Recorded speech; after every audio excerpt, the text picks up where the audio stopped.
Hey there, how is it going everyone?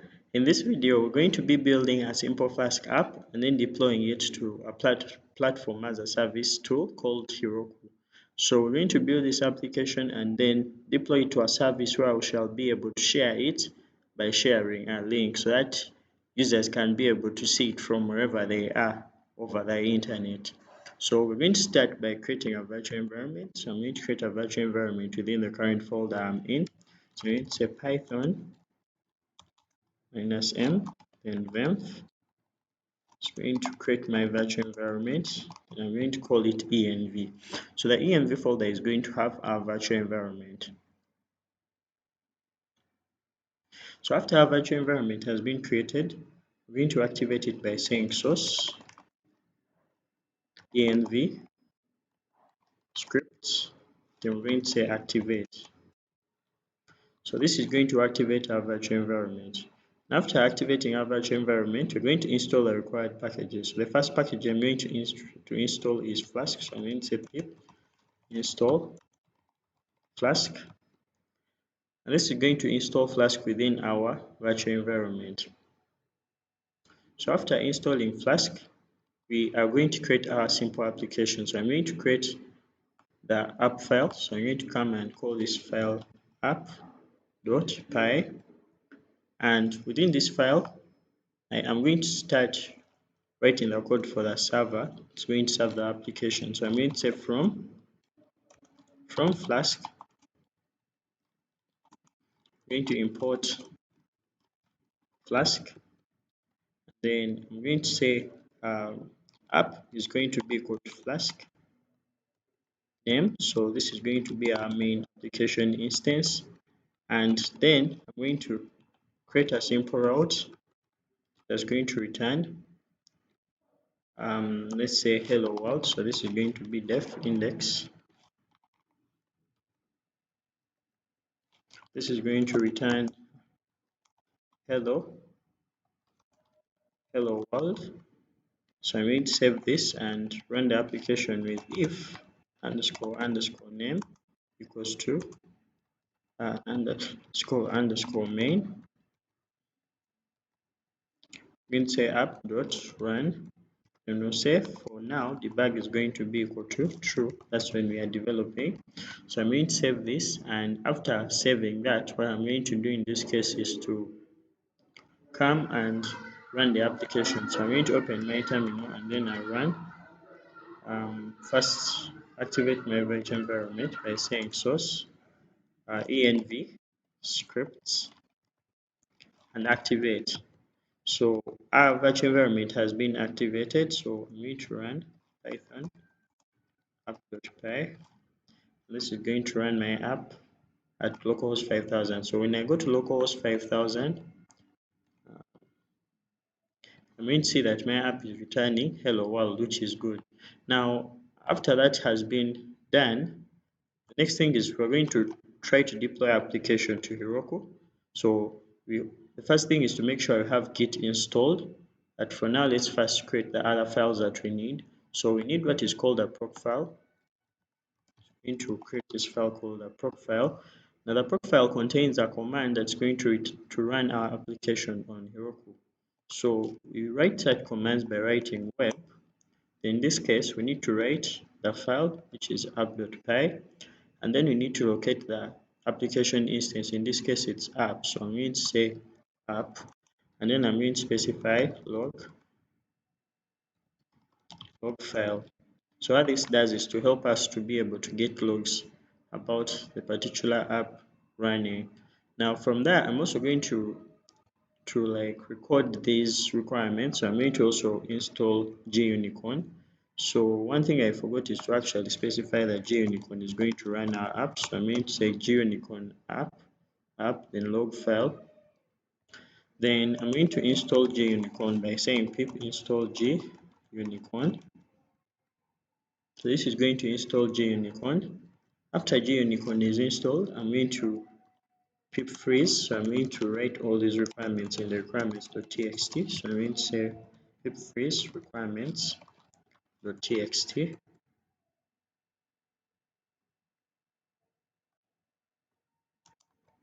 like that. So when you check our requirements.txt, all our requirements are inside it. I'm also going to create another file called runtime.txt. And what this does is to specify the runtime we're going to use. So if I say Python, we're going to realize that we're using Python 3.9.2. So I'm going to say that our version of Python is going to be Python 3.9.2 and save. So I'm going to exit the Python shell, and after exiting this shell, I'm going to come and save this, and I'm also going to create a git ignore file that is going to simply have those files that we would not want to add to our Git repository. So I'm going to create it by saying new file. I'm going to call it .git ignore. So after this has been created, I'm going to specify that the first, I don't want to put in the virtual environment, so I'm going to say env. Now I'm also going to remove the Python binary files, which are pyc, and then the pycatch folder, which we shall see in a moment. So I'm going to save this, and after that has been created, I'm going to create a Git repository. So you need to make sure I have Git installed for you to continue with this. So I'm going to type in Git. So I have Git installed, that's why it's returning the various options.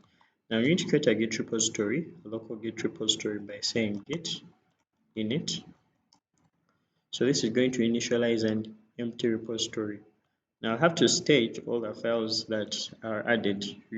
As you can observe, the env folder has been ignored while the other folders have been added. So these are the only files that we're going to need to push.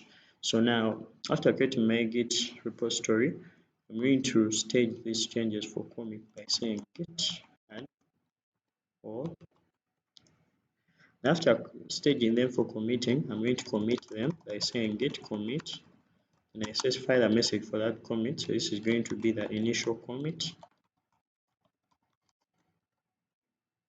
So after that, I'm going to commit. After the files have been committed, the next thing will be to go to my GitHub account to make sure I have one. So I'm going to create a new repository. I'm going to enlarge this so that you'll be able to see. So I'll specify the first thing as the names. I'm going to say Flask deploy demo, and then I'll just write a simple description. This is to demonstrate how to deploy Flask to Heroku. After that, I'm going to say create the repository, and after creating this repository, the next thing I'll need is this link, the link to the remote repository. So I'm going to copy this. I'll go back to my terminal, and I have to say git remote add. It's going to be origin. Then I'm going to paste this. So this is to show that the remote repository we're going to use is the link I've copied from GitHub. Now after adding that, I'm going to simply push this code to GitHub. So I'm going to say git push to the remote branch. In this case, we're using the remote branch as main. So I'm going to push to the main branch. Our code is being pushed to GitHub. So when you go back to our repository and refresh, our code has been pushed to GitHub. And the next thing is to create a Heroku app, and then deploy our application. So I'm going to go to Heroku. You need to have a Heroku account. It's free. So once I go to my dashboard, I have this dashboard like that. I'll go to the new. Then I say, can either create an app or create a pipeline. So in this case, I'm going to create an app. So I'm going to say create an app. And after creating the app, so I'm going to just call it a Flask application. You make sure I use a name that's unique. So I'm going to try series.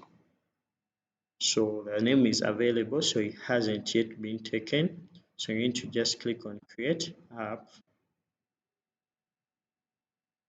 and then after that I'm going to connect to GitHub.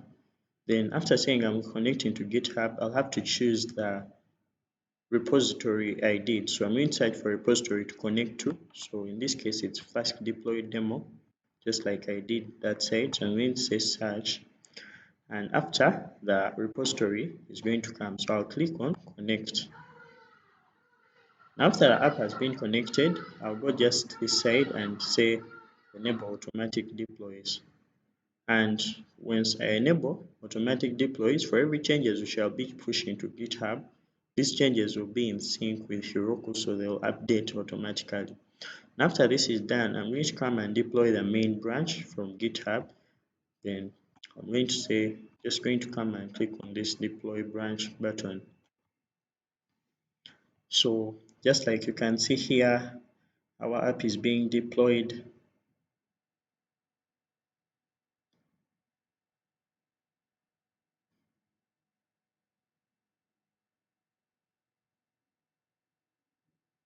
Compressing.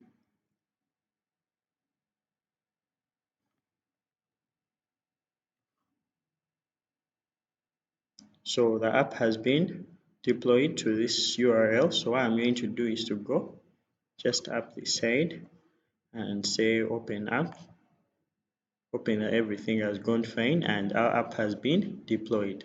So our app has been deployed at this URL, so we can be able to access it at different places on the internet using this public URL. So in this video, we learned how to deploy a simple Flask application.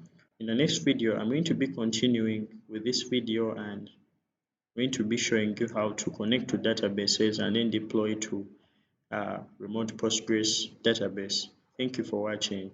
If you feel you've liked this video, go ahead and leave a like and also subscribe to the channel. Thank you for watching.